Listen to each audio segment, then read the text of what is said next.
Third semester স্যাম্পলিংয়ের তৃতীয় দিনের ক্লাসে সকলকে স্বাগত।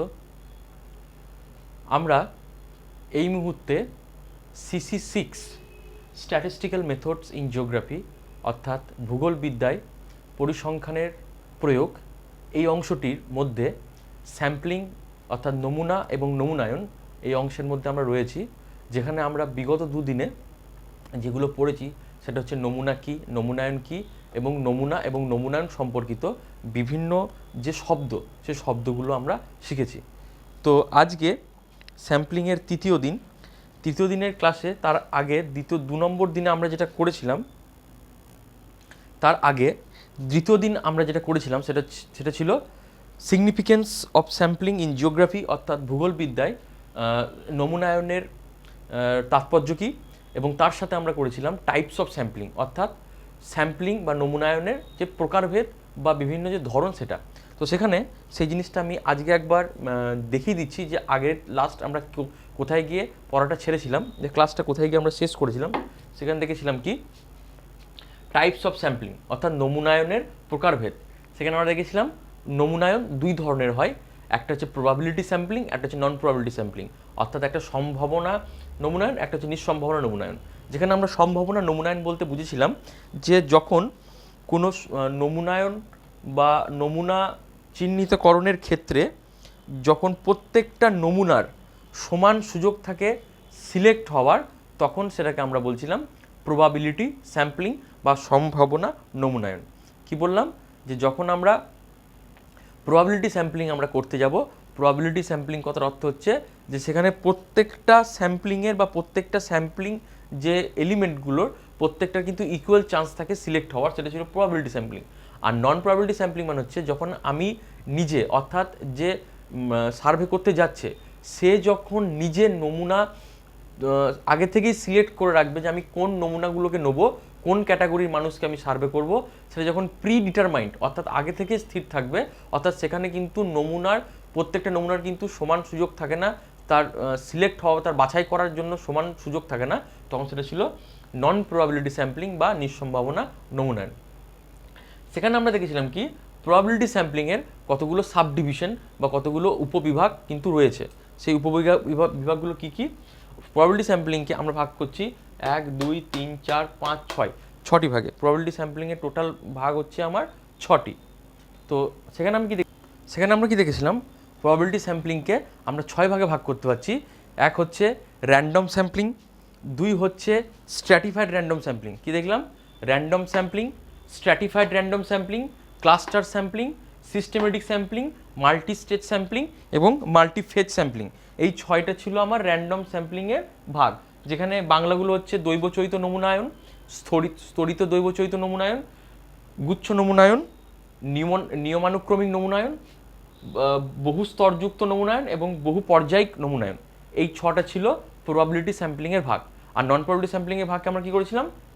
পারপাসিভ sampling, quota sampling, snowball sampling and volunteer sampling. অর্থাৎ উদ্দেশ্যমূলক নমুনায়ন, কোটা নমুনায়ন, স্নোবল নমুনায়ন এবং হচ্ছে ঐচ্ছিক নমুনায়ন। এই 4টে ভাগ। আজকে আমরা কি করব, আমরা প্রত্যেকটা ভাগের নমুনায়নগুলো সম্পর্কে সংজ্ঞা এবং তাদের কি কি সুবিধা এবং অসুবিধা আছে আমরা সেগুলো জানব। মানে আমরা সংজ্ঞাটা দেখলাম, সংজ্ঞাটা দেখার পর আমরা 2 বা 3টে করে 3টে সুবিধা 3টে অসুবিধা আমরা এটা জানবো, এবং সেটা আমরা প্রত্যেকে কিন্তু নোট আমরা করে রাখবো। তো আজকে আমি শুরু করছি। আজকের ক্লাসে শুরু হচ্ছে যে প্রত্যেকটা স্যাম্পলিংয়ের ভাগ। তো আমি প্রথমেই শুরু করছি প্রবাবিলিটি স্যাম্পলিং দিয়ে। প্রবাবিলিটি স্যাম্পলিং দিয়ে। প্রবাবিলিটি স্যাম্পলিং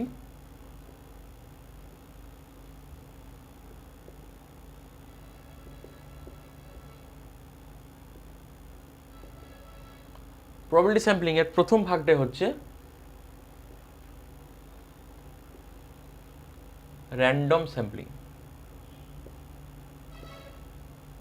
বা এটা হচ্ছে দৈবচৈত নমুনায়ন। র্যান্ডম স্যাম্পলিং, তাহলে র্যান্ডম স্যাম্পলিং হচ্ছে এক ধরনের প্রবাবিলিটি স্যাম্পলিং, যেখানে আমরা কি দেখব? সংজ্ঞা। প্রবাবিলিটি স্যাম্পলিংয়ের সংজ্ঞা কি? প্রবাবিলিটি স্যাম্পলিংয়ের সংজ্ঞাটা হচ্ছে যে নমুনায়ন পদ্ধতিতে আমরা কোনো সমসত্ব সমগ্রকের মধ্যে থেকে একই বৈশিষ্ট্যপূর্ণ নমুনাকে দৈবচৈতভাবে বাছাই করি, সেই নমুনাকে বলছে, নমুনায়ন পদ্ধতিকে বলছে র্যান্ডম স্যাম্পলিং। কি বললাম? যে নমুনায়ন পদ্ধতিতে সমসত্ব বা এর ইংরেজি হচ্ছে হোমোজেনিয়াস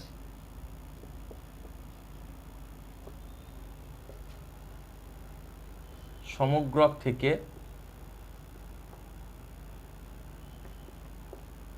দৈবচৈতভাবে বা এটার ইংরেজি হচ্ছে র্যান্ডমলি নমুনা বাছাই করি, তাকে বলা হয়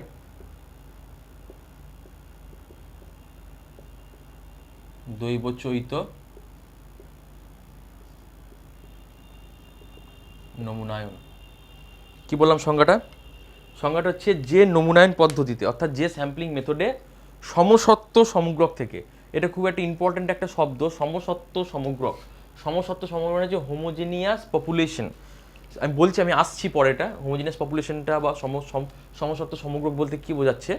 হোমোজেনিয়াস পপুলেশন থেকে দৈবচৈতভাবে র্যান্ডমলি আমরা যখন নমুনা বাছাই করি তখন সেটাকে বলছে দৈবচৈত নমুনায়ন।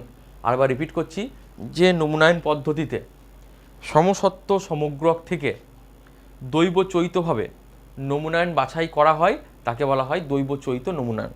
বিষয়টা কীরকম? প্রথমেই আসি সমসত্ব সমগ্রক অর্থাৎ হোমোজেনিয়াস পপুলেশন। আমি র্যান্ডম স্যাম্পলিং সেই সমস্ত অঞ্চলেই আমি অ্যাপ্লাই বা প্রয়োগ করব যেখানকার পপুলেশন ক্যারেক্টারিস্টিক্স হোমোজেনিয়াস বা একই রকম। ধরলাম, আমি ফর এক্সাম্পল ধরলাম যে আমি একটি হিন্দু প্রধান গ্রামে বা অথবা আমি একটি মুসলিম প্রধান গ্রামে সার্ভে করতে গেছি। কি বললাম? আমি একটি মুসলিম প্রধান গ্রামে সার্ভে করতে গেছি। তার মানে আমার এখানে হোমোজিনিয়াস ক্যারেক্টারটা কি? আমার এখানে হোমোজিনিয়াস ক্যারেক্টার হচ্ছে ধর্ম। আমার হোমোজিনিয়াস ক্যারেক্টারিস্টিক্সটা হচ্ছে ধর্ম। আমি সেখানে কি দেখছি? সেখানে 90% পিপল বা অ্যাবাভ 90% পিপল হচ্ছে বিলং করছে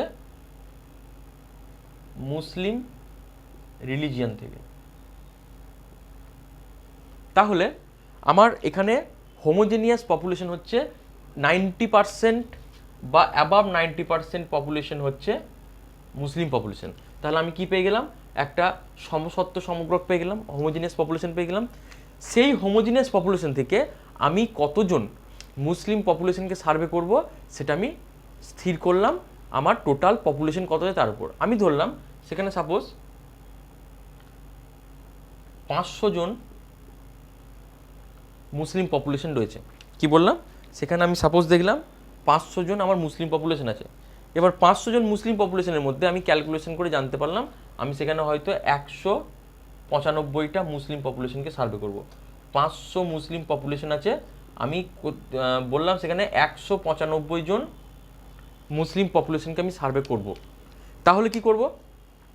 500 জনের মধ্যে আমি 195 জন মুসলিম পপুলেশনকে সার্ভে করব। আমার সার্ভে মেথড হচ্ছে এখানে কি না random sampling method. Random sampling আমি যে কোনো জায়গায় করতে পারি না। আমরা র্যান্ডম স্যাম্পলিং বেসিক্যালি কোথায় করি? যেখানে পপুলেশন ক্যারেক্টারিস্টিক্সটা হচ্ছে হোমোজেনিয়াস অর্থাৎ সমসত্ব সমগ্রক, অর্থাৎ ওই অঞ্চলটার জনসংখ্যার বা ওই অঞ্চলটার উপাদানের কোনো একটা বিষয় কিন্তু একই রকম থাকবে। আমি যদি এই উদাহরণটাকে আপাতত আমি স্টপ করে দিই, আমি একটা অন্য উদাহরণ নিই যে আমি একটি বিশ্ববিদ্যালয়ে সার্ভে করতে গেছি। তাহলে বিশ্ববিদ্যালয়ে সার্ভে করতে গেলে আমার সেখানে হোমোজেনিয়াস ক্যারেক্টারিস্টিক্স কি? সেখানে হোমোজেনিয়াস পপুলেশন হচ্ছে যে স্টুডেন্টস, তাহলে ছাত্রছাত্রী, তাহলে তাদের একটাই পরিচয়, তারা ছাত্রছাত্রী। আমরা যদি ছাত্রছাত্রী সার্ভে করি তাহলে ছাত্রছাত্রী হচ্ছে is a kind of homogeneous population.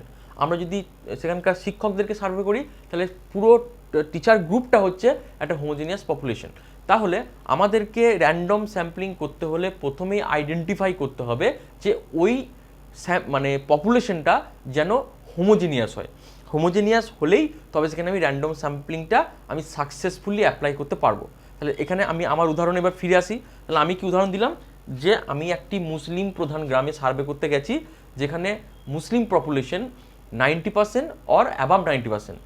দেখা গেল কি ওই অঞ্চলটাতে 500 জন মুসলিম পপুলেশন বসবাস করে। এইবার আমি স্যাম্পেল কতটা নেবো সেটা আমি আগের দিন ক্যালকুলেশন দেখিয়েছি, সেটা একটা ফর্মুলা আছে, সেই ফর্মুলার ওয়াইজ আমার স্যাম্পেলের পরিমাণ হয়তো দাঁড়ালো 195, অর্থাৎ 500 জনের মধ্যে আমি 195 মুসলিম পপুলেশনকে সার্ভে করব। এবার 195 মুসলিম পপুলেশন কারা কারা হবে, মানে ওখানে 500 জন মুসলিম আমার লোক আছে, 500টা মুসলিম আমার মুসলিম বাড়ি আছে, সাপোজ 500টা মুসলিম বাড়ি আছে, 500টা মুসলিম বাড়ির মধ্যে আমি 195টা মুসলিম বাড়ি আমি 195টা মুসলিম বাড়ি আমি সার্ভে করব। বুঝে গেল কি বলতে চাইছি? বললাম যে 500টা মুসলিম বাড়ি আছে, তার মধ্যে আমি 195টা মুসলিম বাড়ি সার্ভে করব। তাহলে কোন 195টা বাড়ি আমার সিলেকশনের আন্ডারে আসবে সেইটা জানার জন্য আমি র্যান্ডম স্যাম্পলিং থিওরিটা অ্যাপ্লাই করব, আর র্যান্ডম স্যাম্পলিং পদ্ধতিটা অ্যাপ্লাই করব। এই পদ্ধতিটা আমরা দুভাবে অ্যাপ্লাই করতে পারি। তো তোমাদের বেসিক্যালি সিলেবাসে যেটা আছে calculation of the random sampling method, আমি আজকে ক্যালকুলেশনটা এই মুহূর্তে শেখাবো না, আমি টাইপস অফ স্যাম্পলিং পড়ানোর পর আমি কী পদ্ধতিতে র্যান্ডম স্যাম্পলিংটা ক্যালকুলেট করা হয় সেটা শেখাবো। আমি জাস্ট আজকে বিষয়টা বলে দিচ্ছি। আমি র্যান্ডম স্যাম্পলিংটা আমি একবার এটাকে মুছছি। র্যান্ডম স্যাম্পলিংটা দুটোভাবে করতে পারি। সে দুটোভাবে কি, একটা হচ্ছে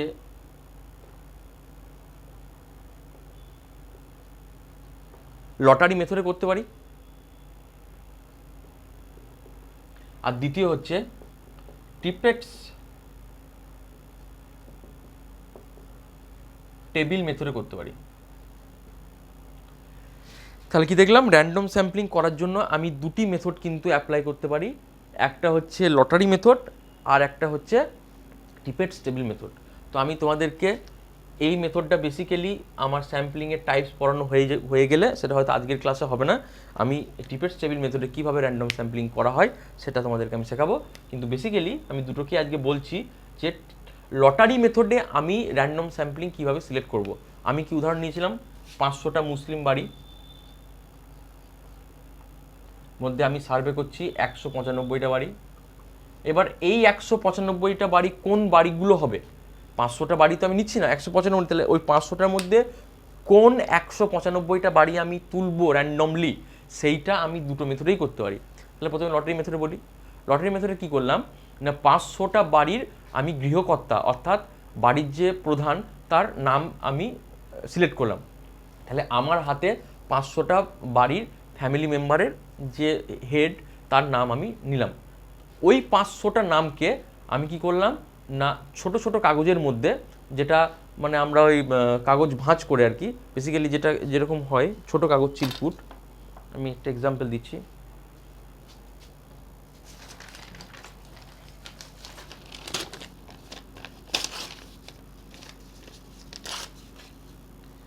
সাপোজ এরকম একটা কাগজের মধ্যে এরকম 500টা কাগজ আমি তৈরি করলাম, ছোটো ছোটো এরকম ছোটো ছোটো 500টা কাগজ তৈরি করার পর, এরকম ছোটো ছোটো 500টা কাগজ তৈরি করার পর প্রত্যেকটা কাগজে আমি প্রত্যেকটা বাড়ির ফ্যামিলি মেম্বারের যে হেড তার নাম লিখলাম, দিয়ে কাগজটাকে এরকমভাবে ভাঁজ করলাম। এরকম ভাঁজযুক্ত কাগজ আমার কাছে কটা থাকবে, টোটাল 500টা থাকবে, এবং 500টা কাগজে 500টা বাড়ির হেডের নাম, আমার নাম কিন্তু কাগজে থাকবে। তারপর কি করব, ওই 500টা কাগজকে একটা জারের মধ্যে, যার মানে সেটা বাটি হতে পারে, সেটা কাঁচের কোনো বাটি হতে পারে বা প্লাস্টিকের বাটি হতে পারে, 500টা আমি ওখানে ভরলাম। এইবার ওই গ্রামের 500 জন যাদের নাম আছে তাদেরকে আমি এক জায়গাতে জড়ো করলাম, 500টা ফ্যামিলির হেডকে আমি জড়ো করলাম, দিয়ে বললাম আপনারা একটা একটা করে কাগজ তুলুন। তারা কি ওখানে টোটাল, আমি একটা জিনিস ভুল বললাম, ওখানে টোটাল আমার কাগজ থাকবে 195টা, কারণ আমার স্যাম্পেল আমি 500টার মধ্যে আমি নিচ্ছি টোটাল 195। আমি 500টা কাগজও রাখতে পারি বা 195টা কাগজও রাখতে পারি। আমি যদি 500টা কাগজ রাখি তাহলে কি হবে, আমি সাপোজ আমি প্রথমে 500টার উদাহরণ বলি, 500টা কাগজ আমি রাখলাম এবং প্রত্যেকটা লোক এলো এবং একটা করে কাগজ তুললো, এবং টোটাল কতগুলো কাগজ তোলা হবে, টোটাল আমার 500টার মধ্যে 195টা কাগজ তোলা হবে। অর্থাৎ 195 নম্বর যখন কাগজটা তোলা হবে তারপর কিন্তু আমি কাউকে কাগজ তুলতে দেবো না। এবং প্রথম থেকে 195টা যতগুলো কাগজ তোলা হলো সেই কাগজগুলোকে আমি ওপেন করব। ওপেন করার পর আমি দেখব এখানে কার নাম আছে। যার নাম এখানে থাকবে আমি যে সিটটা বানিয়েছি সেই সিটে আমি কি করব না ওই নামের পাশে আমি টিক দিয়ে দেবো। তাহলে এরকম টিক আমার কতগুলো ঘরে পড়বে, 195টা ঘরে পড়বে। এইরকম টিক যুক্ত যতগুলো ঘর আমি পাবো সেইগুলোই হচ্ছে আমার স্যাম্পল সিলেকশন, মানে সেইগুলোকে আমি স্যাম্পল হিসাবে আমি সিলেক্ট করলাম, মানে ওই এক্স্যাক্টলি ওই 195টা বাড়িকে আমি কিন্তু সার্ভে করব। এটা যদি 500টা কাগজ আমি করি তাহলে এরকমভাবে করব। আর যদি আমি 195টা কাগজ নিয়ে আমি করি তাহলে কি করব, 195 কাগজ আমার থাকলো, তাহলে 195 জন লোক এসে তুলবে। তোলার পর যতজনের নাম পাবো আমি ততজনের নামের পাশে টিক করব। তাহলে ওই 195টাকে আমি সার্ভে করার জন্য আমি সিলেক্ট করে রাখবো, যে ওই 195কে আমি ঘোষণা করে দিলাম যে ওখানে কী করলাম না, ওই 500টার মধ্যে 195টা যে লোক নামগুলো উঠে এলো তাদেরকে আমি আলাদা করে সাইড করে দাঁড়াতে বললাম। তাহলে ওই 195 জন লোক are selected for the further survey, অর্থাৎ পরবর্তী সার্ভের জন্য তাদেরকে সিলেক্ট করা হলো। তাহলে এইটা হচ্ছে লটারি মেথড। এই মেথডটা খুব ইজিয়েস্ট মেথড এবং খুব কম সময়ে এই মেথডটা অ্যাপ্লাই করে আমরা র্যান্ডম স্যাম্পল আমরা করতে পারি। তাহলে র্যান্ডম স্যাম্পেলও হলো প্লাস লটারি মেথডে আমরা কিন্তু স্যাম্পলস কাদেরকে করব সেটাও কিন্তু আমরা পেয়ে গেলাম। ঠিক আছে, এইবার আমি আসি টিপেটস টেবিল মেথড। এই মেথডটা করার জন্য টিপেটস বলে যে ব্যক্তি উনি একটা টেবিল তৈরি করেছিলেন। এইটা আমি আজকে বলবো না, কারণ এইটা আমি বলে তোমাদেরকে কিন্তু প্র্যাকটিক্যালটা আমি শেখাবো। তো এই মুহূর্তে এই মেথডটা আমি বলছি না, আমি নেক্সট ক্লাস বা তারপরে ক্লাস যখনই হবে আমি এই মেথডটা টিপেটস টেবিল মেথডে কীভাবে র্যান্ডম স্যাম্পল সিলেক্ট করা হয় সেটা কিন্তু আমি বলে দেবো।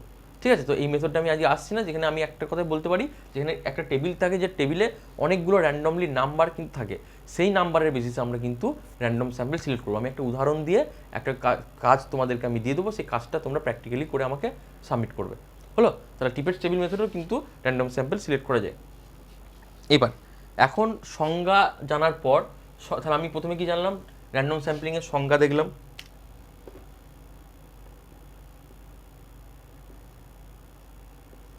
তারপর কি দেখলাম, র্যান্ডম স্যাম্পলিংয়ের প্রকারভেদ, কতগুলো ভাগ আছে দেখলাম র্যান্ডম স্যাম্পলিংয়ের। একটা দেখলাম লটারি প্রক্রিয়া, আর দু দেখলাম টিপেটস টেবিল প্রক্রিয়া। এইবার আমি 3 নম্বর পয়েন্টে জানবো র্যান্ডম স্যাম্পলিংয়ের সুবিধা, অর্থাৎ মেরিটসগুলো কী কী কী সুবিধা আমরা এখান থেকে পেতে পারি।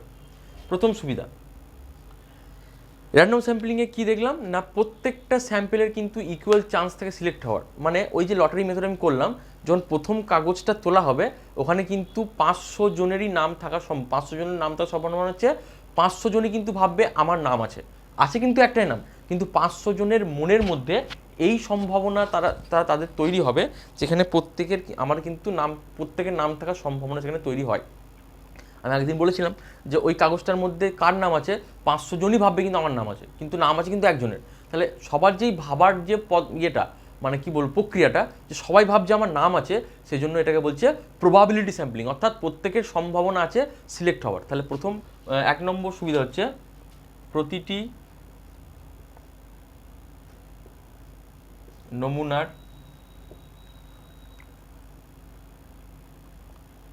বাছাই হবার সমান সুযোগ থাকে, 1 নম্বর। 2 নম্বর হচ্ছে এটি কম সময়ে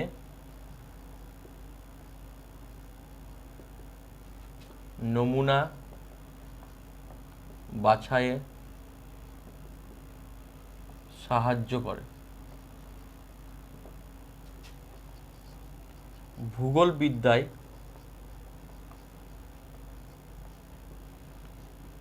এই নমুনার ব্যবহার ব্যাপক। তাহলে আমি 3টে এর কি বললাম, আর একটা বলে দিই, 4টে। এতে শ্রমিক এবং অর্থ দুটি কম লাগে। আমি চারটে আমি সুবিধা বললাম, সুবিধাগুলো আমি রিপিট করে দিচ্ছি। সুবিধাগুলো কি কি? সুবিধাগুলো হচ্ছে প্রতিটি নমুনার বাছাই হবার সমান সুযোগ থাকে, মানে every sample has the equal chance to select. এটা হচ্ছে every sample has the equal chance to select. আমি সেটা বললাম যে প্রত্যেকেই কিন্তু ভাববে আমার নাম আছে, কিন্তু নাম আছে একজনেরই, কিন্তু প্রত্যেকের মনে যে সম্ভাবনাটা যে ইকুয়াল, সেটাই হচ্ছে এই পয়েন্টটা, যে every sample has the equal chance to select. প্রত্যেকটি নমুনার বাছাই হবার সমান সুযোগ থাকে। দুই হচ্ছে এটি কম সময়ে নমুনা বাছায় সাহায্য করে, অর্থাৎ আমার বেশি সময় লাগছে না। ওই 500 জনের মধ্যে আমি 195 জনকে সিলেক্ট করতে আমার খুব বেশি হার্ডলি আধ ঘন্টা সময় লাগলো লটারি মেথডে। সেখানে আমি 500 জনকে ডেকে আমি চিরকুট তোলা করি, আমি রেডি করে সঙ্গে সঙ্গে আমি কিন্তু ওদেরকে স্যাম্পল সাইজটাকে ঠিক করে আমি তাদের কিন্তু আলাদা করে আমি সরিয়ে দিতে পারি। তারপর কি দেখলাম, ভূগোল বিদ্যায় এই নমুনার ব্যবহার, এই পদ্ধতি এই নমুনার এই পদ্ধতি লিখি আমি, এই পদ্ধতির ব্যবহার ব্যাপক।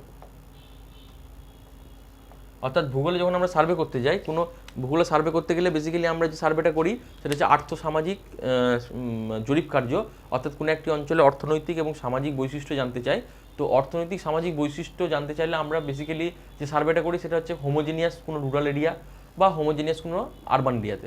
সেই জন্য যেহেতু হোমোজিনিয়াস পপুলেশনের ক্ষেত্রে এই স্যাম্পেলটা খুবই লাভজনক এবং এই স্যাম্পেলটা ব্যবহার করা অনেক বেশি সুবিধা, সেই জন্য ভূগোলবিদ্যায় এই স্যাম্পেলিংটা কিন্তু খুব বেশিভাবে ব্যবহৃত হয়ে থাকে। আর 4 নম্বর কি, এতে শ্রমিক এবং অর্থ দুটোই কম লাগে। আমি দেখলাম কি, এই লটারি মেথডে যদি আমি স্যাম্পলিংটা করতে যাই তাহলে একজন ব্যক্তি একাই কিন্তু এই লটারি মেথডটা পরিচালনা করতে পারে, তবে দুজন হলে ভালো হয়।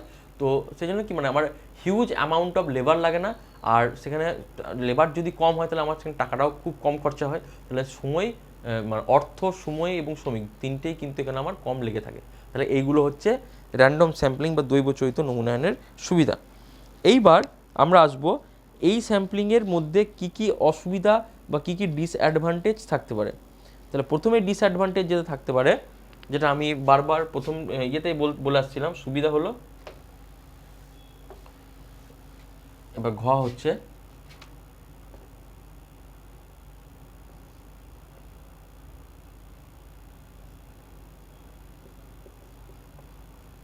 অসুবিধা।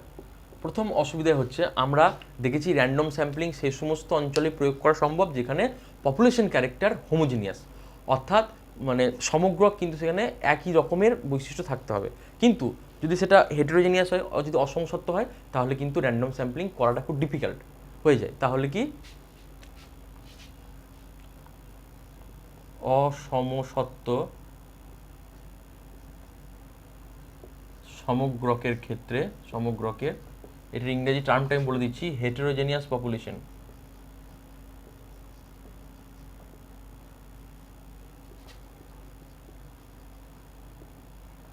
অসমসত্ব সমগ্রকের ক্ষেত্রে এই পদ্ধতি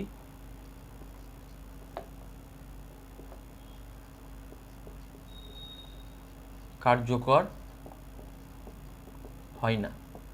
কি বললাম, অসমসত্ব সমগ্রকের ক্ষেত্রে এই পদ্ধতি কার্যকর হয় না। কেন, একটা উদাহরণ দিই। আমি ধরলাম আমি এমন একটা গ্রামে গেলাম যেখানে 100টা লোকের মধ্যে 30 জন হিন্দু, 30 জন মুসলিম আর 30 জন হচ্ছে খ্রিশ্চান। তাহলে এখানে যে এই তিনটে হেটেরোজেনিয়াস ক্যারেক্টার, মানে আমি তাহলে কোন, মানে আমি যদি ধর্মের সার্ভে করতে যাই তাহলে আমি কোনটাকে বেশি জোর দেবো, এটা করা খুব difficult. It is very difficult যে আমি কোন ক্যাটাগরিটাকে আমি বেশি তুলবো।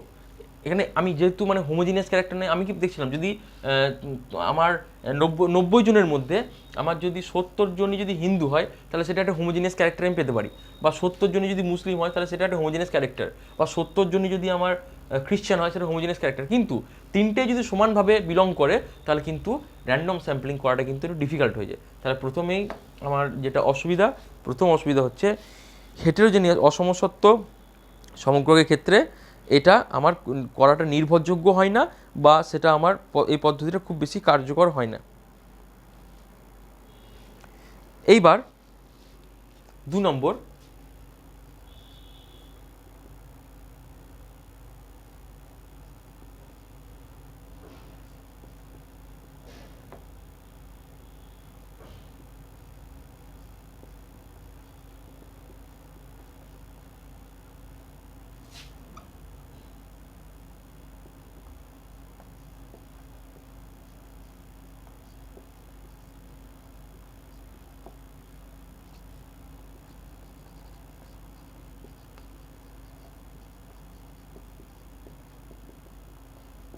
নম্বর পয়েন্ট হচ্ছে নমুনার আকার যদি খুব ছোট হয়, অর্থাৎ স্যাম্পেল সাইজ যদি খুব ছোট হয়, তাহলে সেখানে এই পদ্ধতি কার্যকর হয় না। কীরকম ব্যাপারটা, যে আমি যদি 500 জনের মধ্যে 5 জনকে আমি সার্ভে করি, তা সাপোজ এরকম 500 জনের মধ্যে আমি 5 জনকে সার্ভে করলাম, ওই 5 জনকে সিলেক্ট করা না, মানে র্যান্ডম পদ্ধতিতে করাটা, মানে হয়তো 5টা আমি কাগজ চিরকুট তৈরি করে 5 জনকে তুলে নিলাম, কিন্তু সেটা খুব সিগনিফিকেন্ট হয় না ওই 5 জনকে তোলাটা। তো স্যাম্পেল সাইজ যদি খুব ছোট হয়, তাহলে সেখানে কিন্তু আমার মানে কি বলবো, প্রেজেন্টেবল নমুনা, প্রেজেন্টেবল স্যাম্পেল পাওয়া খুব ডিফিকাল্ট। প্রেজেন্টেবল স্যাম্পেল মানে হচ্ছে আমি মাত্র 500 জনের মধ্যে 5 জনকে সার্ভে করছি, এবার ওই 5 জনকে এমন হতে হবে সে যেন পুরো 500 জনকে রিপ্রেজেন্ট করে। তার মানে কি, আমি বলেছিলাম আগের দিন উদাহরণ দিয়েছিলাম যে আমি হয়তো একটা জায়গাতে সার্ভে করতে গেছি, যেখানে হয়তো মানুষজন, সেখানে হয়তো 30% মানুষ শিক্ষিত আর 70% মানুষ মানে শিক্ষিত নয়, অশিক্ষিত। কি বললাম, আমি এমন একটা জায়গাতে সার্ভে করতে গেলাম যেখানে 30% মানুষ শিক্ষিত আর 70% মানুষ শিক্ষিত নয়। তো আমি এবার ছোট ছোট স্যাম্পেল সিলেক্ট করেছি, মানে 5টা 6টা। এবার ওই 5টা 6টা স্যাম্পেলই কিন্তু আমার শিক্ষিত স্যাম্পেল। তাহলে কি করবে, তাহলে ওই অঞ্চলটাতে যদি আমার 300 জন লোক থাকে, 300 জনের মধ্যে যদি আমি 10 জনকে সার্ভে করি, ওই 10 জনই শিক্ষিত লোক, তার মানে কি করবে, ওই 10 জন কি রিপ্রেজেন্ট করছে না, পুরো 300 জনই শিক্ষিত। বুঝতে পারলাম, মানে আমার এই রিপ্রেজেন্টেবল স্যাম্পেলের ব্যাপারটা আমাকে মাথায় রাখতে হবে, যে আমি যাদেরকে স্যাম্পেল হিসেবে সিলেক্ট করছি তারা যেন পুরো পপুলেশনটা বা পুরো সমগ্রটাকে যেন উপস্থাপিত করে, মানে সে যেটা বলবে ওই গ্রামের বৈশিষ্ট্য কিন্তু সেটাই হবে। তো আমি এমন স্যাম্পেল সিলেক্ট করব সেটা যেন রিপ্রেজেন্টেবল হয়, মানে সেটা যেন পুরো গ্রামের বৈশিষ্ট্যটাকে সঠিকভাবে উপস্থাপিত করে। তো স্যাম্পেল সাইজ আমি যত বাড়াবো, স্যাম্পেল আমার যত বাড়বে, তত কিন্তু আমার ব্যাপারটা তত বেশি রিপ্রেজেন্টেবল হবে, তত বেশি উপস্থাপনযোগ্য হবে। আর স্যাম্পেল সাইজ যত কমে যাবে, তত কিন্তু রিপ্রেজেন্টেবল ক্যাপাসিটি তত কিন্তু আর কমে যাবে। সেজন্য র্যান্ডম স্যাম্পলিংয়ের ক্ষেত্রে যদি সাইজ যদি ছোট হয় স্যাম্পেলের, সেখানে কিন্তু আমার এই স্যাম্পলিং পদ্ধতিটা কিন্তু কার্যকর হয় না। তাহলে এটা হচ্ছে আমার র্যান্ডম স্যাম্পলিংয়ের দুটি অসুবিধা। কী বললাম অসুবিধা?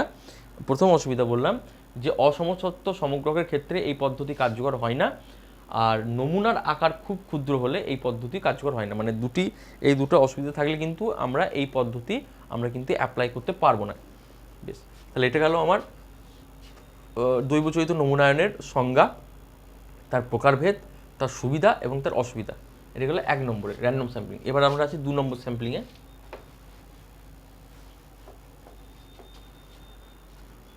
2 নম্বর স্যাম্পলিং আমরা আসছি। এবার আমরা 2 নম্বর যে স্যাম্পলিং টেকনিকটা আমি জেনেছিলাম প্রবাবিলিটি স্যাম্পলিংয়ের মধ্যে, সেই 2 নম্বরটা ছিল স্ট্র্যাটিফাইড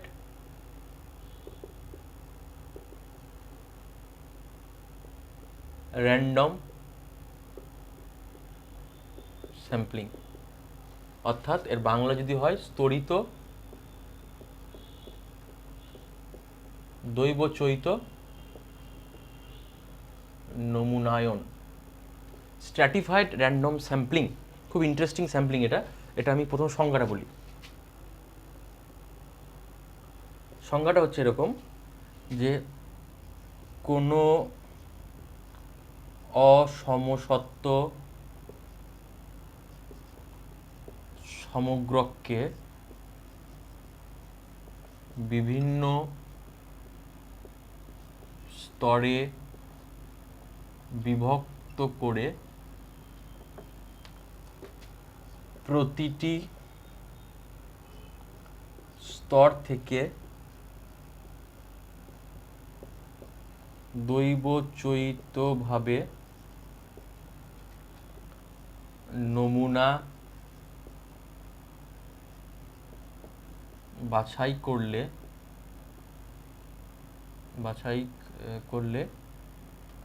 সেই পদ্ধতিকে স্তরিত দৈবচরিত নমুনায়ন বা স্ট্র্যাটিফাইড র্যান্ডম স্যাম্পলিং বলা হয়। খুব ভালো একটা টেকনিক এটা, র্যান্ডম স্যাম্পলিং যেখানে অ্যাপ্লাই করা যায় না সেখানে আমরা এই স্যাম্পলিংটা অ্যাপ্লাই করি। তো এটার সংজ্ঞাটা আমি বলে দিই। সংজ্ঞাটা হচ্ছে কি? সংজ্ঞাটা হচ্ছে কোনো অসমসত্ব সমগ্রকে অর্থাৎ হেটেরোজেনিয়াস পপুলেশন বিভিন্ন স্তরে বিভক্ত করে প্রতিটি স্তর থেকে দৈবচয়িতভাবে নমুনা বাছাই করলে সেই পদ্ধতিকে স্তরিত দৈবচয়িত নমুনায়ন বা স্ট্র্যাটিফাইড র্যান্ডম স্যাম্পলিং বলে। আমি বিষয়টা পরে বোঝাচ্ছি, আরেকবার আমি সংজ্ঞাটা রিপিট করে দিই। কী বললাম সংজ্ঞাটা? সংজ্ঞাটা হচ্ছে যে কোনো অসমসত্ব সমগ্র হেটেরোজেনিয়াস পপুলেশনকে বিভিন্ন স্তরে বিভক্ত করে প্রতিটি স্তর থেকে দৈবচয়িতভাবে নমুনা বাছাই করলে সেই পদ্ধতিকে স্তরিত দৈবচয়িত নমুনায়ন বা স্ট্র্যাটিফাইড র্যান্ডম স্যাম্পলিং বলা হয়। তো প্রথমেই এটা মানে খুব সহজেই ব্যাপারটা বুঝতে পারছো যে এই নমুনায়ন পদ্ধতিতে মানে যেটা আগে সমসত্ব সমগ্রক ছিল অর্থাৎ হেটেরোজেনিয়াস পপুলেশন ছিল, ঠিক এটা কিন্তু উল্টো হয়ে গেল অসমসত্ব সমগ্রক। মানে আমি একটা উদাহরণ দিয়ে ব্যাপারটাকে পরিষ্কার করি। একটা গ্রাম আছে,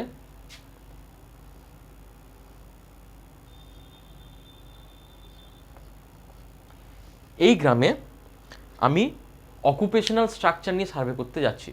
অকুপেশনাল স্ট্রাকচার মানে হচ্ছে তার পেশাগত যে ভূমিকা, সেটা মানে সে কি কাজ করে, সে চাষ করে না সে লেবার না সে কুটির শিল্পে কাজ করে, এই ব্যাপারটা নিয়ে মানে কে কি কোন ধরনের পেশায় নিযুক্ত সেটা নিয়ে আমি একটা সার্ভে করতে যাচ্ছি। তো আমি ধরলাম ওই গ্রামটার জনসংখ্যা হচ্ছে 1000 জন। আমার উদ্দেশ্য কি? আমার উদ্দেশ্য হচ্ছে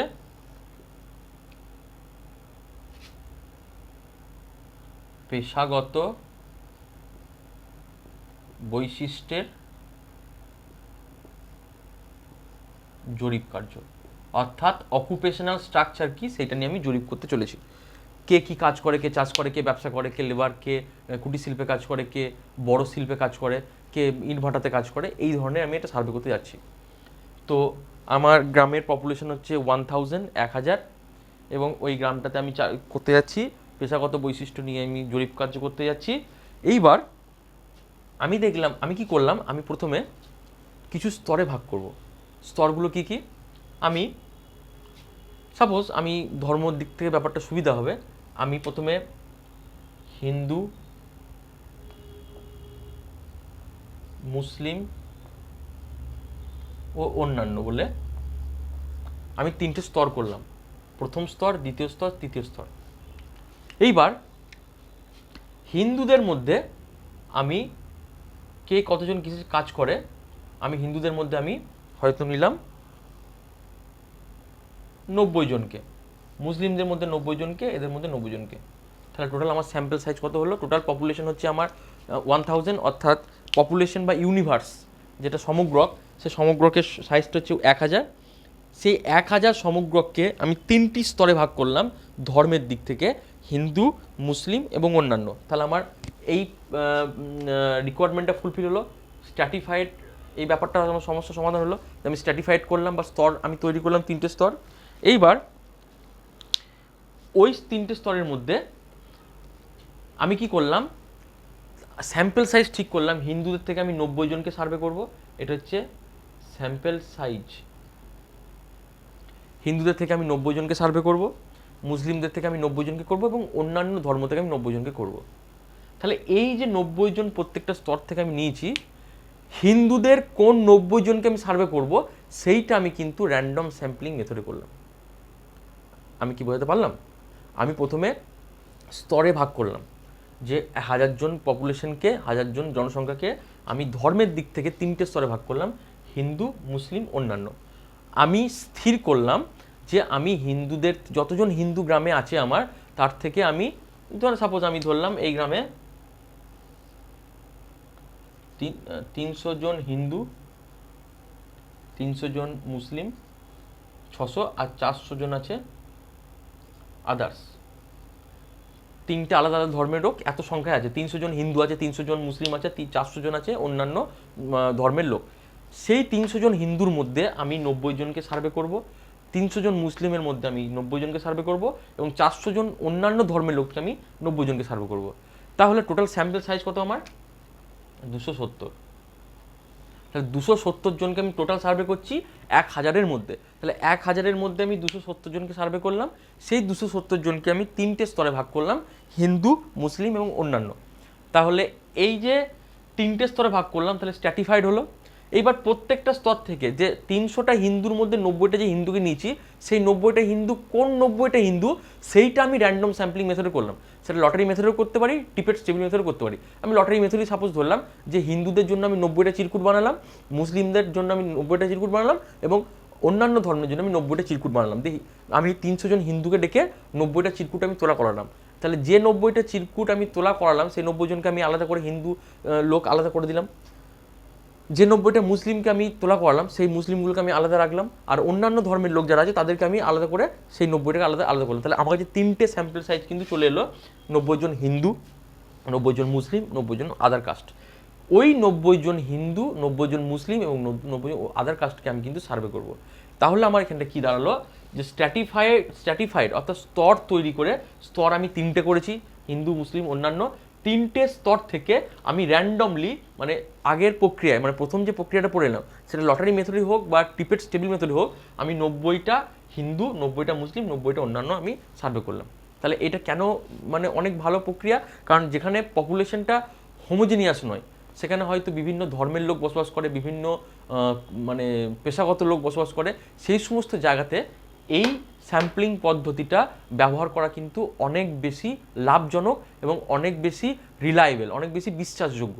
ঠিক আছে, তাহলে এইটা হলো স্ট্র্যাটিফাইড র্যান্ডম স্যাম্পলিংয়ের সংজ্ঞা এবং পুরো বিষয়টা হচ্ছে এইভাবে আমি বোঝানোর চেষ্টা করলাম। আশা করি ব্যাপারটা বোঝাতে পেরেছি।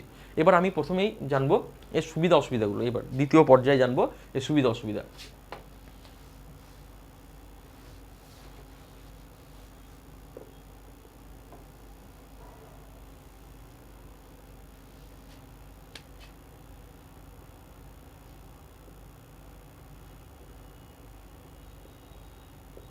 প্রথমে সবাই চোখ বন্ধ করে একটা সুবিধায় বলতে পারবে যে অসমসত্ব সমগ্রকের ক্ষেত্রে এই ধরনের প্রক্রিয়া ব্যবহার করাটা খুবই সুবিধাজনক। তাহলে 1 নম্বর লিখছি,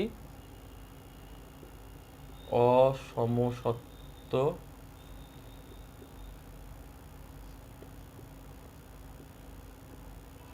সমগ্রকের ক্ষেত্রে এই পদ্ধতির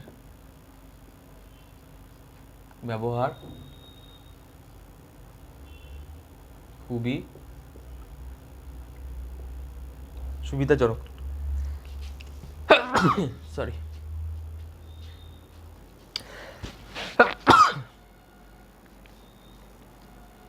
তাহলে 1 নম্বর কি দেখলাম, অসমসত্ব সমগ্র ক্ষেত্রে এই পদ্ধতি ব্যবহার করা খুবই সুবিধাজনক। 2 নম্বর, যেহেতু স্তরে ভাগ করছিস, লেয়ারে স্তরে ভাগ করে দেওয়ার জন্য কিন্তু আমার স্যাম্পল সাইজটা কিন্তু অটোমেটিক্যালি ছোট হয়ে যায়। তাহলে কি লিখব, কোনো অসমসত্ব সমগ্রকে বিভিন্ন স্তরে ভাগ করে দেওয়ার জন্য নমুনার আকার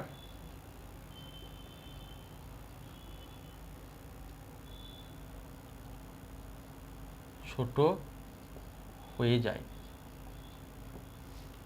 তাহলে আমি যদি টোটাল 1000টার মধ্যে করতাম তাহলে তার যে সাইজ হতো, আমি যেহেতু স্তরে স্তরে ভাগ করে দিয়েছি, তার সাইজটা কিন্তু অটোমেটিক্যালি কিন্তু কমে যাবে। তাহলে এটা হলো 2 নম্বর পয়েন্ট, যে তোমার পয়েন্টটা কি, কোনো অসমসত্ব সমগ্রের ক্ষেত্রে বিভিন্ন স্তরে ভাগ করে দেওয়ার জন্য সমগ্রকে মানে নমুনার সাইজও কিন্তু, মানে নমুনার যে স্যাম্পল সাইজ সেটাও কিন্তু অনেকটা ছোট হয়ে যায়। এটা একটা সুবিধা।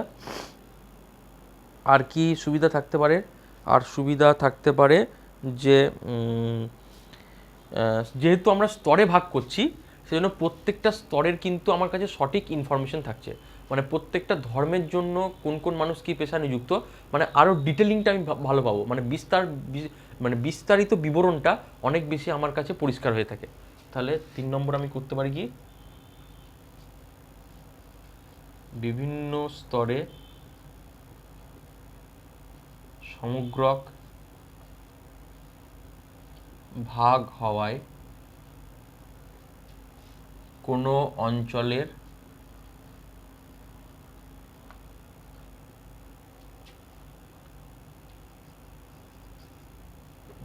বিস্তারিত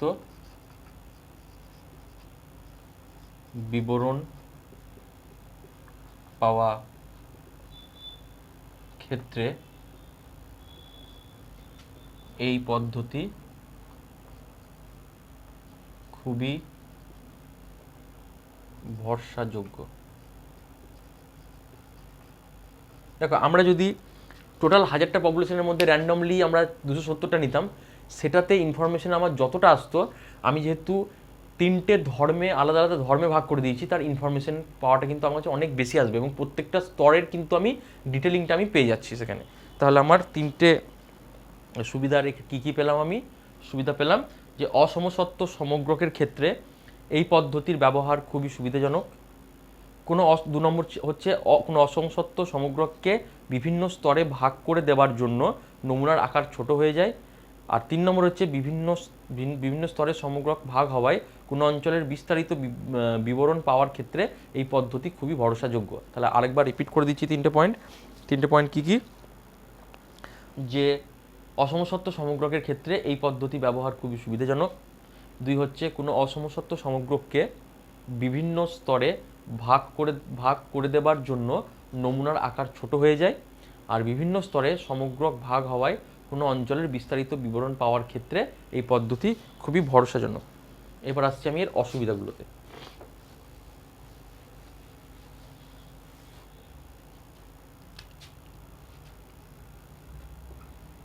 হচ্ছে এর অসুবিধা। 1 নম্বর, এই পদ্ধতির ব্যবহার প্রক্রিয়া একটু জটিল। তাহলে এই পদ্ধতির ব্যবহার প্রক্রিয়া জটিল। কেন জটিল সেটা আমি 2 নম্বর পয়েন্টে বলবো। জটিল এই কারণে না, কি হয় অনেক সময় কিন্তু মানে এই স্তর গঠন করার ক্ষেত্রে বৈশিষ্ট্যগুলো সঠিকভাবে পাওয়া যায় না। মানে আমি কোন বৈশিষ্ট্যের উপর স্তরগুলোকে ভাগ করব সেটা কিন্তু অনেক সময় কি হয় না, কনফিউশন ক্রিয়েট করতে পারে যে কোন বৈশিষ্ট্যের উপর আমি এই স্তরটা ভাগ করলে ওই অঞ্চলটির বিস্তারিত তথ্য পাবো। তাহলে কারণটা কি জটিল কেন? সবসময় নির্দিষ্ট বৈশিষ্ট্যের উপর স্তর ভাগ করা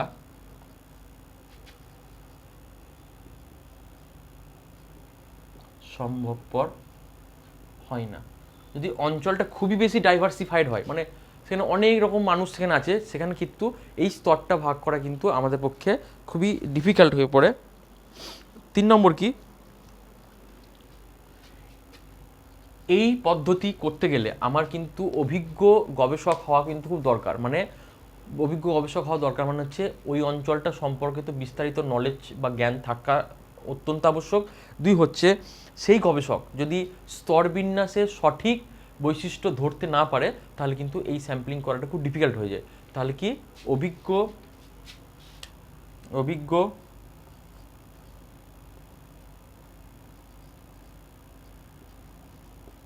গবেষক না হলে স্তর নির্বাচন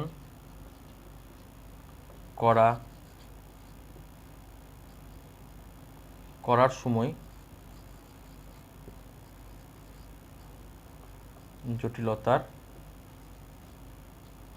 সৃষ্টি হয়।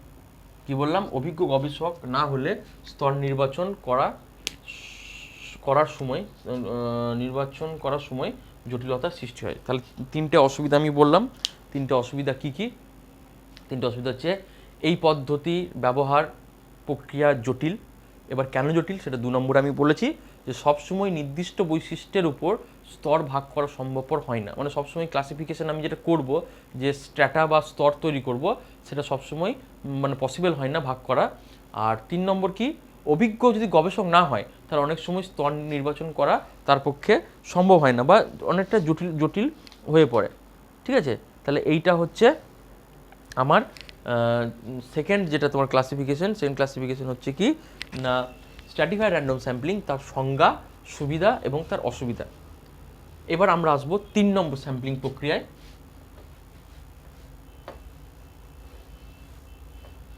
3 নম্বর স্যাম্পলিং প্রক্রিয়া।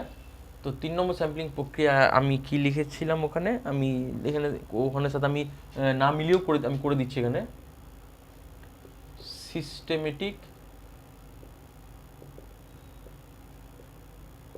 স্যাম্পলিং, বা এইটার যদি আমি বাংলা করি তাহলে বাংলাটা হয় নিয়মানুক্রমিক নমুনায়ন। নিয়মানুক্রমিক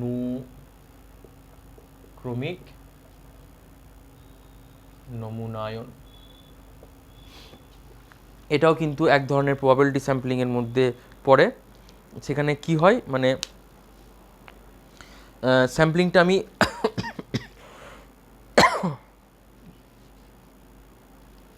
কি সংজ্ঞাটা লিখবো, কি এই সংজ্ঞাটা হচ্ছে, এটাও একটা খুব ভালো একটা মেথড, যে নমুনায়ন পদ্ধতিতে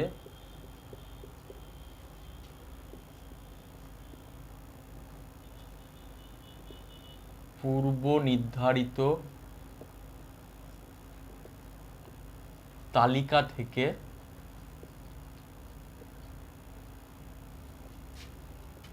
একটি নির্দিষ্ট ইন্টারভ্যাল,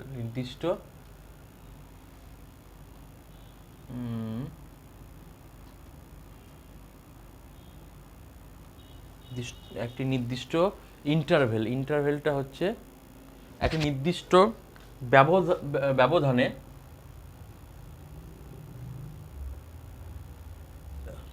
নমুনা বাছাই করলে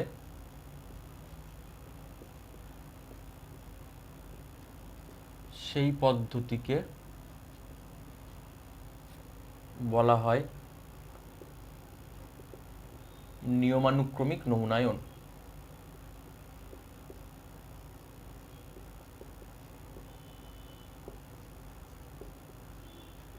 বা এটাকে ইংরেজিতে বলছে সিস্টেমেটিক স্যাম্পলিং। আর বিষয়টা বুঝিয়ে দিই, বিষয়টা সংজ্ঞাটা হচ্ছে, একবার বলে দিই, সংজ্ঞাটা হচ্ছে যে নমুনায়ন পদ্ধতিতে পূর্ব নির্ধারিত তালিকা থেকে একটি নির্দিষ্ট ব্যবধানে নমুনা বাছাই করলে সেই পদ্ধতিকে বলা হয় নিয়মানুক্রমিক নমুনায়ন বা সিস্টেমেটিক স্যাম্পলিং। রিপিট করছি সংজ্ঞা, যে নমুনায়ন পদ্ধতিতে পূর্ব নির্ধারিত তালিকা থেকে একটি নির্দিষ্ট ব্যবধানে নমুনা বাছাই করলে সেই পদ্ধতিকে বলা হয় নিয়মানুক্রমিক নমুনায়ন বা সিস্টেমেটিক স্যাম্পলিং। বিষয়টা কীরকম, এখানে আমাকে একটা জিনিসের উপর ফোকাস রাখতে হবে, সেটা হচ্ছে পূর্ব নির্ধারিত তালিকা, আর 2 হচ্ছে নির্দিষ্ট ব্যবধান। এই দুটো জিনিস যদি মাথায় ঢুকে নিতে পারি, এই স্যাম্পলিং মেথডটা আর কিছু বোঝার দরকার নেই। কি বললাম, পূর্ব নির্ধারিত তালিকা এবং হচ্ছে নির্দিষ্ট ব্যবধান। একটা উদাহরণ দিয়ে ব্যাপারটা বোঝা যায়, যে আমি কোনো একটা ক্লাসে, সাপোজ আমি ক্লাস 10 মাধ্যমিক যারা পরীক্ষা দেবে, সেই ক্লাসের আমি একটা সার্ভে করতে চাই। সার্ভে করতে কি চাইছি, যে তাদের পরীক্ষা প্রস্তুতি নিয়ে আমি সার্ভে করতে চাইছি, যে তারা পরীক্ষার প্রস্তুতি কেমন নিয়েছে এবং তারা টেস্টে তাদের রেজাল্ট কেমন হয়েছে। ফর এক্সাম্পল, যে তারা পরীক্ষার প্রস্তুতি পর্বটা কেমন তারা নিয়েছে, তারা কে কত ঘন্টা পড়তো এবং কোন বিষয়টার ওপর তারা বেশি জোর দিয়েছে এবং কোন বিষয়ে তারা বেশি নাম্বার পাবে একটা আশা করছে, সেইটার উপর আমি মানে যারা সামনের মাধ্যমিক পরীক্ষা দেবে তাদের উপর আমি একটা সার্ভে করতে চলেছি। তো আমি সেখানে সেই সার্ভেটা করবো, ওটা আমি র্যান্ডম মেথডেও করতে পারতাম, র্যান্ডম স্যাম্পলিং মেথডেও করতে পারতাম। কেন র্যান্ডম স্যাম্পলিং মেথডে কেন করতে পারতাম, কারণ ওখানে একটা হোমোজিনিয়াস ক্যারেক্টারিস্টিক্স আছে। হোমোজিনিয়াস ক্যারেক্টারিস্টিক্স কি না, ওই ক্লাসের প্রত্যেকটা ছেলে মেয়েই কিন্তু মাধ্যমিক পরীক্ষার্থী। তাহলে হোমোজিনিয়াস ক্যারেক্টারিস্টিক্স ছিল তোমার কি না, সেখানে প্রত্যেকটা ছেলেই কিন্তু মাধ্যমিক পরীক্ষার্থী। এইবার সিস্টেমেটিক স্যাম্পলিং আমার সমসত্ব অর্থাৎ হোমোজিনিয়াস পপুলেশনের ক্ষেত্রেও প্রয়োগ করা যায়, আবার অসমসত্ব সমগ্রক অর্থাৎ হেটেরোজিনিয়াস পপুলেশনের ক্ষেত্রেও প্রয়োগ করা যায়। মানে 2 রকম পদ্ধতিতে কিন্তু আমরা এটা প্রয়োগ করতে পারি।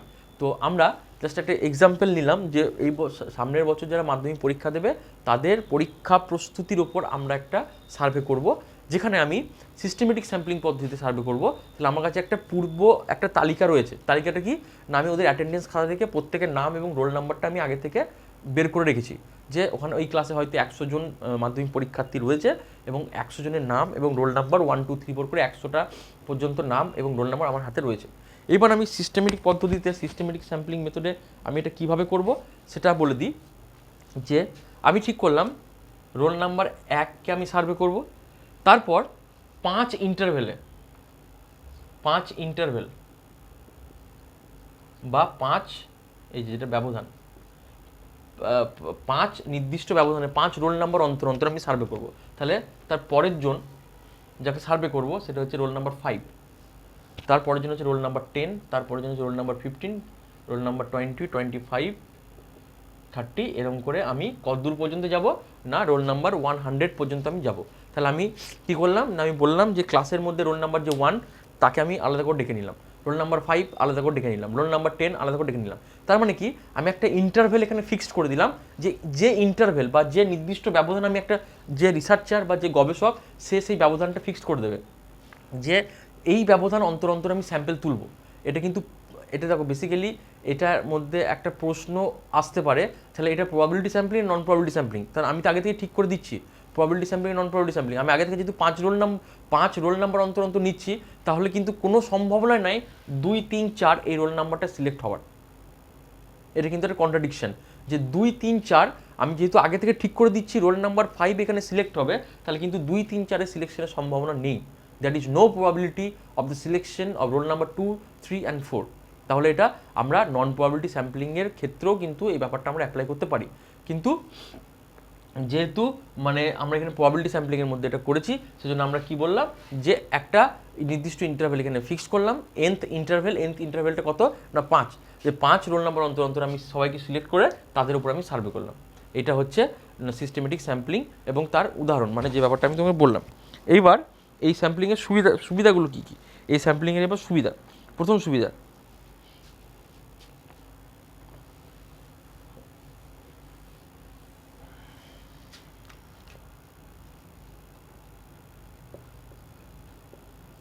এটা বলতে পারি এটি একটি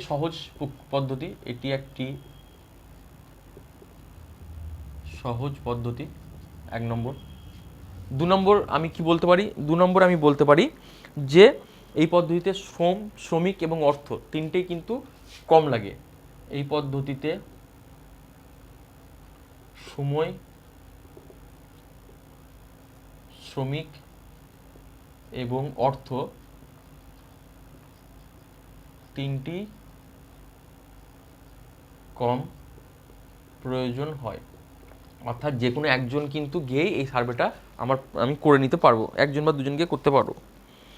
এবার 3 নম্বর আমি করতে পারি, ভূগোলবিদ্যায় আর্থসামাজিক বৈশিষ্ট্যের ক্ষেত্রে এই ধরনের পদ্ধতি কিন্তু খুবই কার্যকর। ভূগোলবিদ্যায়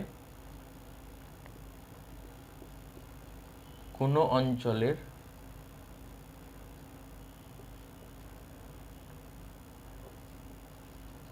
আর্থসামাজিক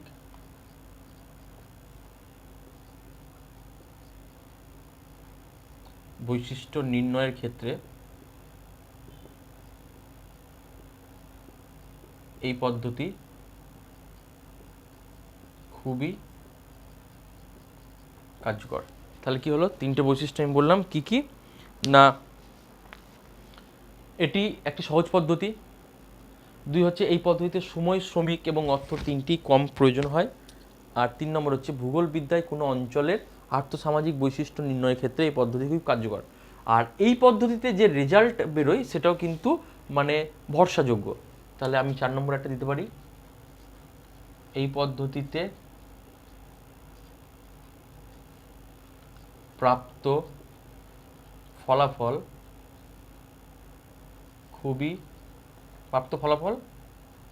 ভরসাযোগ্য। অর্থাৎ রেজাল্টটা আমি এখানে রিলায়েবল একটা রেজাল্ট আমি কিন্তু পেয়ে থাকি। বেশ, এইবার এই পদ্ধতি 4টে সুবিধার পর কিছু অসুবিধাও এই পদ্ধতিতে রয়েছে।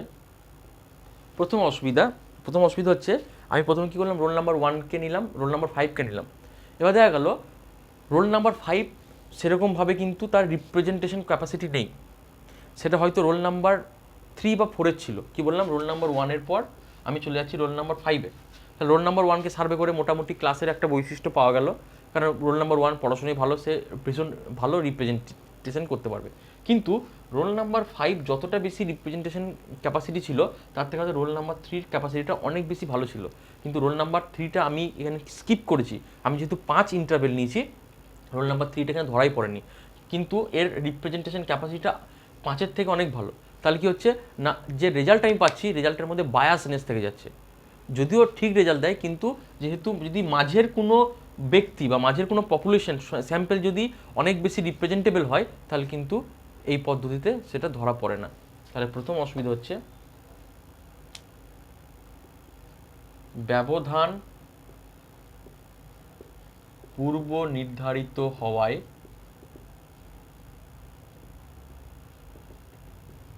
মাঝের কোনো নমুনা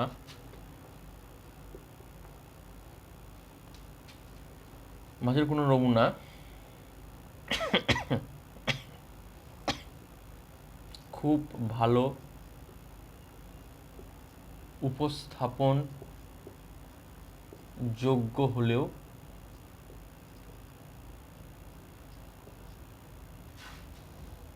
তাকে বাছাই পর্বে বাদ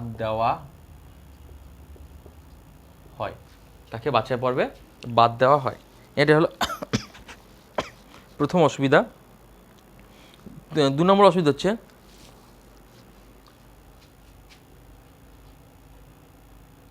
এই পদ্ধতিতে প্রাপ্ত ফলাফল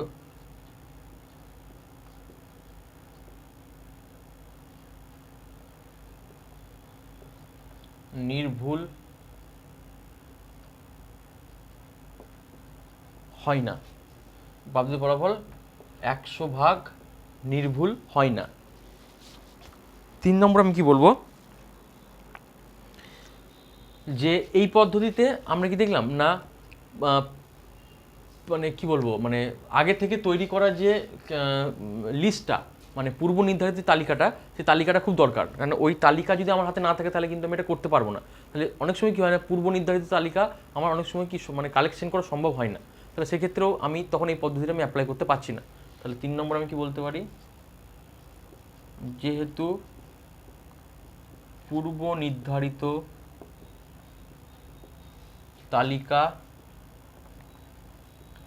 এই পদ্ধতিকে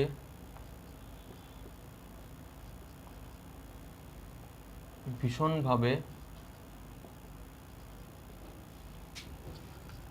প্রভাবিত করে, অনেক সময় এই তালিকা পাওয়া সম্ভব হয় না। মানে এই তালিকা যদি আমার হাতে না থাকে, তাহলে কিন্তু এই স্যাম্পলিং আমি করতে পারবো না।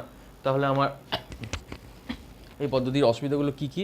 এই অসুবিধাগুলো হচ্ছে ব্যবধান পূর্ব নির্ধারিত হওয়ায় মাঝের কোনো নমুনা খুব ভালো উপস্থাপনযোগ্য হলেও তাকে বাছাই পর্বে বাদ দেওয়া হয়। যেটা আমি বললাম যে রোল নাম্বার 1 আর 5 নিলে মাঝের যদি কেউ খুব বেশি উপস্থাপনযোগ্য হয়, তাহলে কিন্তু সে বাদ চলে যায়। 2 নম্বর কি, এই পদ্ধতিতে প্রাপ্ত ফলাফল 100% নির্ভুল হয় না, সেটা বললাম। ওই জন্য যে উপস্থাপনযোগ্য 1 নম্বরের জন্য 2 নম্বরটা হয়। আর 3 নম্বরে কী হয়, যে যেহেতু আমার একটা পূর্ব নির্ধারিত তালিকা দরকার হয়, সে তালিকাটা অনেক সময় আমার পাওয়া সম্ভব হয় না।